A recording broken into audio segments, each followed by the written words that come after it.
শালি ধান বুঝি এই দেশে সৃষ্টি রূপ ছায়া যার শাড়ি তার হাসি মিষ্টি মুখখানি মিষ্টির চোখ দুটি ভোমরা ভাব কদমের ভরা রূপ দেখো তোমরা।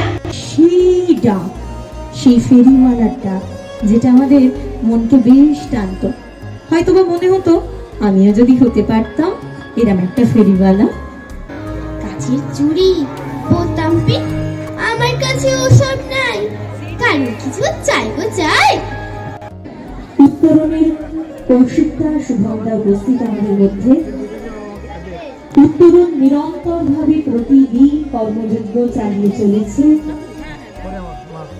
ওনাদের কাছে আমরা খবর পাই একজন দ্বাদশ শ্রেণীর ছাত্রী যে তার পড়াশোনা চালিয়ে যেতে চায়, তার হাতে তার প্রয়োজনীয় খুব সামান্য কিছু বই আমরা তার প্রয়োজন যতটুকু ছিল আমরা জানতে পেরেছি আমরা তুলে দিতে চাই।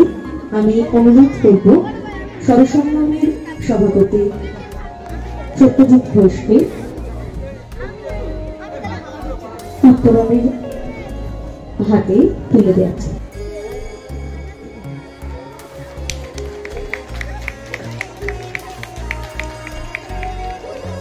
আর কৌশিকদা সকালবেলা যে আমাদের এখানে ভোরবেলা এসে উপস্থিত হয়েছে, এতক্ষণ আমাদের সঙ্গে ছিল, কৌশিকদাকে অনেক ধন্যবাদ, শুভমদাকেও ধন্যবাদ আমাদের এই উদ্যোগকে পাশে থাকার জন্য।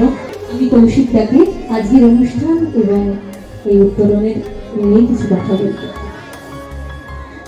বেশি কিছু বলবো না, বিভিন্ন সময় বলে থাকি এখানে উপস্থিত অনেক মানুষ আছেন যারা জানেন বিষয়টি।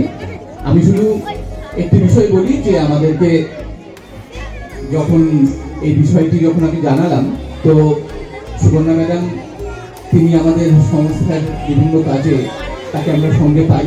তো যখন ম্যাডামকে যখন আমি বলেছিলাম যে এরকম একটি সহযোগিতা করা যেতে পারে, তো ম্যাডাম সঙ্গে সঙ্গে রাজি হয়ে গেলেন। এবং আজকে আমি খুব চেষ্টা করেছিলাম, কিন্তু যে মেয়েটির জন্য বইটি দেওয়া হলো পরীক্ষায় থাকে এবং সে তার দিদার উপর নির্ভরশীল, তার পিতামাতা নেই, আর আজকেও সকালে থেকে বাসন মাজতে যেতে হয়েছে।